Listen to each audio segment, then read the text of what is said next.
عظیم سنتوں میں سے ایک بہت بڑی سنت کا نام ہے شادی. اور پھر جب بیٹی کی شادی ہو، جس کو مصطفیٰ جان رحمت صلی اللہ علیہ وسلم نے سینے سے لگایا ہو، جس کو اللہ کے پیارے رسول صلی اللہ علیہ وسلم نے کلیجے سے لگایا ہو، جسے دیکھ کر نبی کریم صلی اللہ علیہ وسلم اپنی جگہ پر کھڑے ہو گئے ہو، جس کو دیکھ کر مصطفیٰ جان رحمت کی آنکھوں میں روشنی پیدا ہو گئی ہو، اس ذات کا نام بیٹی ہے، اس ہستی کا نام بیٹی ہے، اس شخصیت کا نام بیٹی ہے. اے لوگوں، اللہ رب العزت آدمی کو بیٹا بھی عطا فرماتا ہے، آدمی کو بیٹی بھی عطا فرماتا ہے، لیکن دونوں میں فرق کتنا ہے سمجھیے اور سننے کی کوشش کیجئے. اللہ کے پیارے رسول صلی اللہ علیہ وسلم کے پیارے دیوانوں، نبی کی حدیث پاک سے یہ بات مفہوم ہو رہی ہے، یہ بات سمجھ میں آ رہی ہے کہ جب کسی کے گھر میں اللہ تبارک و تعالیٰ بیٹے کو بھیجتا ہے، لڑکے کو بھیجتا ہے، بچے کا تولد ہوتا ہے، بیٹے کا تولد ہوتا ہے، تو اس گھر کے لوگوں کو مبارکباد پیش کرنے کے لیے اللہ کے فرشتے آتے ہیں. اور کسی کے گھر میں بیٹی کا بھی تولد ہوتا ہے، لڑکی کا بھی تولد ہوتا ہے، تو اللہ کے فرشتے اس گھر کے لوگوں کو مبارکباد پیش کرنے کے لیے آتے ہیں. لیکن دونوں میں فرق ہے. اب سنو کیا فرق ہے. مصطفیٰ جان رحمت فرماتے ہیں کہ جس کے گھر میں پہلے بیٹا پیدا ہوتا ہے، اللہ کے فرشتے اسے بھی مبارکباد دینے آتے ہیں، اور بیٹی پیدا ہوتی ہے، اللہ کے فرشتے اسے بھی مبارکباد دینے آتے ہیں. لیکن فرق یہ ہے کہ جس کے گھر میں پہلے بیٹا ہوتا ہے، اللہ کے فرشتے اس گھر والے کو دن میں ایک مرتبہ مبارکباد پیش کرنے کے لیے آتے ہیں. لیکن جس کے گھر میں بیٹی پیدا ہوتی ہے، اللہ کے فرشتے اس گھر کے لوگوں کو ایک دن میں 10 مرتبہ مبارکباد پیش کرنے کے لیے. نعرہ تکبیر، نعرہ رسالت، مسلک اعلیٰ حضرت حضرت علامہ مفتی اشرف رضا برکاتی. نعرہ تکبیر، نعرہ رسالت. آخر بیٹی کی عظمت کو اونچا کس نے کیا؟ بیٹی کے مقام کو اونچا کس نے کیا؟ بیٹی کے مرتبہ کو اونچا کس نے کیا؟ بیٹی کے شان و وقار کو اونچا کس نے کیا؟ وہ ہمارے نبی کے، جس نے بیٹی کی عظمت کو بلند و بالا کر دیا، جس نے بیٹی کی شان کو بلند و بالا کر دیا، جس نے بیٹی کی شوکت کو بلند و بالا کر دیا.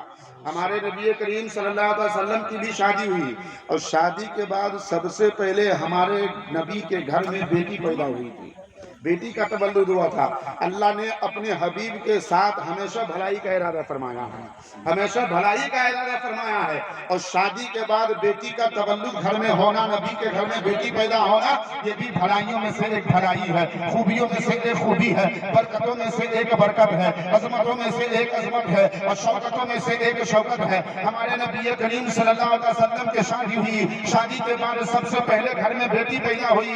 اس ماں باپ کو میں مبارکباد پیش کرتا ہوں، ان کی عظمت کو سلام، ان کے حوصلے کو سلام، ان کی ہمت کو سلام، ان کی جرأت کو سلام، ان کی تمنا کو سلام، ان کی چاہت کو سلام، ان کی آرزو کو سلام، اور اس ماں باپ کی ہمت و قوت کو میں سلام پیش کرتا ہوں کہ شادی کے بعد جن کے گھر میں سب سے پہلے بیٹی پیدا ہوتی ہے، اس لیے کہ نبی پاک کے گھر میں شادی کے بعد بھی سب سے پہلے بیٹی پیدا ہوئی.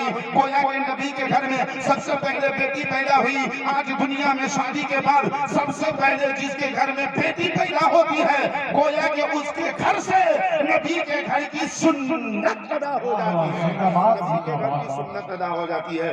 تو وہ لوگ خوش قسمت ہے، مقدر کے دھنی ہے، مقدر کے سکندر ہے، اللہ جسے بیٹی جیسی نعمتوں سے سرفراز فرماتا ہے. یہ اس قدر بیٹی کی عظمت سرکار نے کیوں بیان کی، فضیلت کیوں بیان کی؟ کیونکہ ہمارے نبی کو معلوم تھا ایک زمانہ آئے گا کہ لوگ بیٹیوں کو بوجھ محسوس کریں گے، بیٹی آنے پر کفر محسوس کریں گے، بیٹی آنے پر شرم محسوس کریں گے، اور بیٹی آنے پر دل میں لوگوں کو گھٹن محسوس ہونے لگے گی. اس لیے نبی کریم صلی اللہ علیہ وسلم نے بیٹی کی عظمت و شان کو بحال رکھا. اے لوگوں کہ ہمارے نبی کے پاس بیٹے نہیں تھے؟ نہیں، ہمارے نبی کے پاس بیٹے بھی تھے. اللہ کے رسول کے بیٹے کا نام ہی عبداللہ ہے، اللہ کے رسول کے بیٹے کا نام قاسم ہے، اللہ کے رسول کے بیٹے کا نام ابراہیم ہے. ہمارے آقا کے پاس تین بیٹے تھے، ایک کا نام عبداللہ، ایک کا نام قاسم، اور ایک کا نام ابراہیم.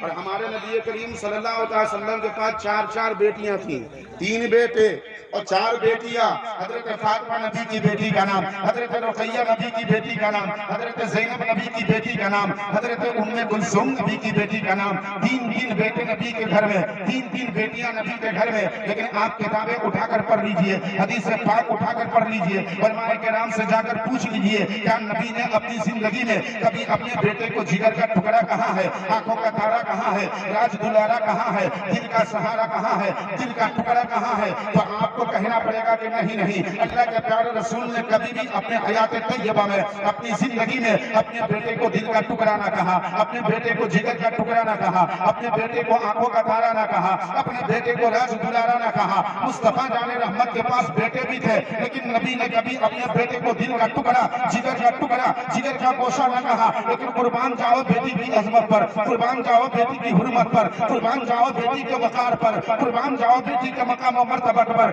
قربان جاؤ بیٹی کی عزت و توقیر پر. لیکن جب بیٹی کی بات آتی ہے، مصطفیٰ جان رحمت اپنی پیاری بیٹی حضرت فاطمہ کی طرف اشارہ کر کے صحابہ کرام کے انجمن میں ارشاد فرماتے ہیں، اے صحابہ سنو، یہ میری بیٹی فاطمہ ہے. وَإِنَّ فَاطِمَةَ فِي عِزَّةِ كَبَدِي. نبی نے کبھی اپنے بیٹے کو دل کا ٹکڑا نہ کہا، لیکن صحابہ سے فرماتے ہیں سنو، یہ میری بیٹی فاطمہ ہے، اور اللہ کی قسم میری بیٹی فاطمہ میرے دل کا ٹکڑا ہے. نعرہ تکبیر، نعرہ رسالت، مسلک اعلی حضرت، جشن عید میلاد النبی، نعرہ تکبیر. اس لیے علماء فرماتے ہیں اللہ نے جس باپ کو بیٹی جیسی دولت سے سرفراز کیا ہو، اس باپ کو چاہیے کہ زندگی میں ایک مرتبہ اپنی بیٹی کو دل کا ٹکڑا کہہ دے، جگر کا ٹکڑا کہہ دے. کیوں؟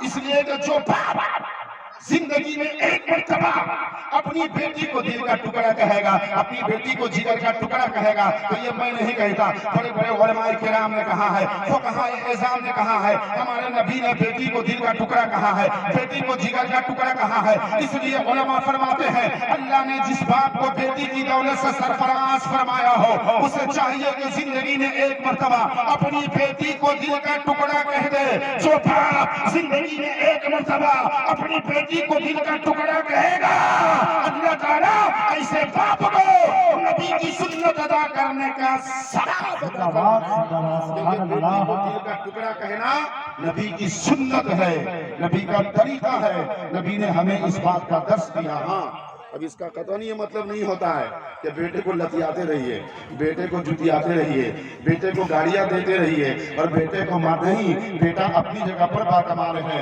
بیٹی اپنی جگہ پر باکمال ہے، بیٹے کے اندر اپنی جگہ پر خوبی ہے، بیٹی کے اندر اپنی جگہ پر خوبی ہے. بیٹا بھی قابل شفقت و محبت ہے اور بیٹی بھی قابل شفقت و محبت ہے. یہ تو مصطفیٰ جان رحمت نے اس لیے بیٹی سے زیادہ محبت کی ہے، پیار کیا ہے، کلیجے سے لگایا ہے، سینے سے لگایا ہے، جگر کا ٹکڑا کہا ہے. کیونکہ ہمارے نبی کو معلوم تھا ایک زمانہ آئے گا لوگ بیٹی کو بوجھ تصور کریں گے، لوگ بیٹی کو آفت تصور کریں گے، لوگ بیٹی کو مصیبت تصور کریں گے، لوگ بیٹی کو مشکلوں کا سامان تصور کریں گے.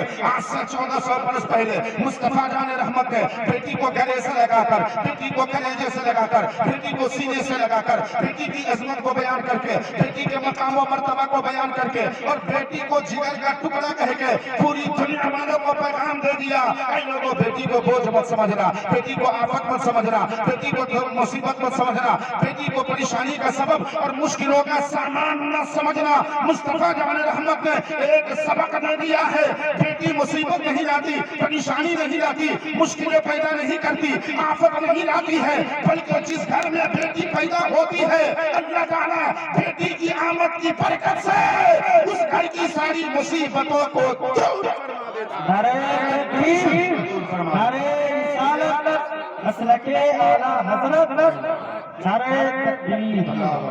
ہم بیٹے سے بھی محبت کریں، ان کے ساتھ بھی شفقت سے پیش آئیں، ان کے ساتھ بھی محبت سے پیش آئیں، انہیں بھی علم دین کی تعلیم سے آراستہ پیراستہ کریں، دینی اور دنیاوی دونوں تعلیم سکھائیں. اپنی بچیوں کو بھی سب سے پہلے علم دین کی تعلیم سے آراستہ پیراستہ فرمائے. فاطمہ کی سیرت بتائے، حضرت عائشہ رضی اللہ تعالی عنہا کا علم بتائے، حضرت خدیجہ کبریٰ رضی اللہ تعالی عنہا کا علم بتائے، حضرت رابعہ بصریہ رضی اللہ تعالی عنہا کا صحبت تقویٰ بتائے، تاکہ ہماری کی بیٹی کے اندر فاطمہ کی سیرت پیدا ہو سکے، عائشہ کی سیرت پیدا ہو سکے، خدیجہ کی سیرت پیدا ہو سکے، امہات المومنین کی سیرت پیدا ہو سکے، حضرت رابعہ بصریہ کی سیرت پیدا ہو سکے۔ اللہ کی قسم، جس باپ کی بیٹی کے اندر حضرت فاطمہ کی سیرت پیدا ہوگی تو صرف اس کی زندگی ہی نہیں سنورے گی، اس کے بدن سے، اس کے کوکھ سے، اس کی نسل سے دنیا میں جتنے بچے پیدا ہوں گے اللہ تبارک و تعالیٰ انہیں یہاں بھی کامیاب فرمائے گا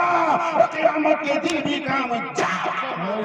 اس لیے ہمارے اوپر ضروری ہے کہ ہم اور آپ ان باتوں پر عمل کریں۔ ہم دعا کرتے ہیں کہ اللہ پاک اپنے حبیب پاک صلی اللہ تعالیٰ علیہ وسلم کے طفیل اپنے بیٹے اور بیٹیوں کو علم دین کے زیور سے آراستہ پیراستہ کرنے کی توفیق خیر عطا فرمائے، دونوں کے ساتھ شفقت و محبت سے پیش آنے کی توفیق خیر عطا فرمائے۔ میں نے پہلے ہی کہہ دیا، بیٹی اپنی جگہ پر باکمال ہے، بیٹے اپنی جگہ پر باکمال ہے، بیٹے کی خوبی الگ ہے، بیٹی کی خوبی الگ ہے۔ آپ نے پریڈ کو دیکھا ہوگا اور کلہاڑی کو بھی دیکھا ہوگا۔ کلہاڑی وزن کے اعتبار سے پریڈ سے بہت بڑھ کر ہوا کرتی ہے۔ کلہاڑی ایک کلہاڑی 2.5 کلو 3 کلو کی آتی ہے اور پریڈ 1 گرام کا بھی نہیں ہوتا ہے۔ لیکن ایک بات کان کھول کر سن لیجئے کہ کلہاڑی سے انسان مچھ تو نہیں کاٹ سکتا، چہرہ تو نہیں بنا سکتا، لیکن پریڈ سے انسان چہرہ بنا سکتا ہے۔ اگرچہ کلہاڑی وزندار ہے، اگرچہ اس کے اندر بہت وزن ہے، لیکن وہ کمال نہیں ہے جو کمال پریڈ کے اندر ہے، وہ خوبی نہیں ہے جو خوبی پریڈ کے اندر ہے، اور وہ لذت نہیں ہے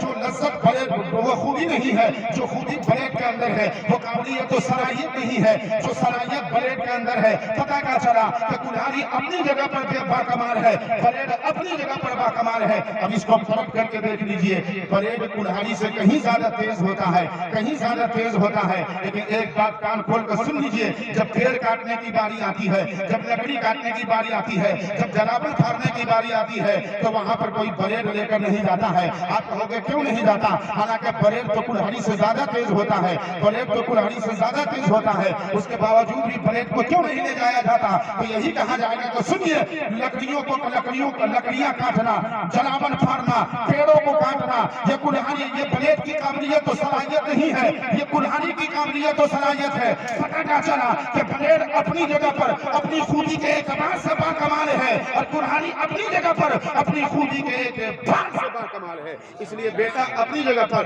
اپنی خوبی کے اعتبار سے باکمال ہے اور بیٹی اپنی جگہ پر اپنی خوبی کے اعتبار سے باکمال ہے۔ اللہ تبارک و تعالیٰ کہنے اور سننے سے زیادہ ہم سب کو ان تمام باتوں پر عمل کرنے کی توفیق خیر عطا فرمائے۔ چند منٹوں کی گفتگو میں اگر مجھ سے کوئی خامی ہو گئی ہو تو سارے علماء کرام کے درمیان صدق قلب کے ساتھ یہ فقیرے پر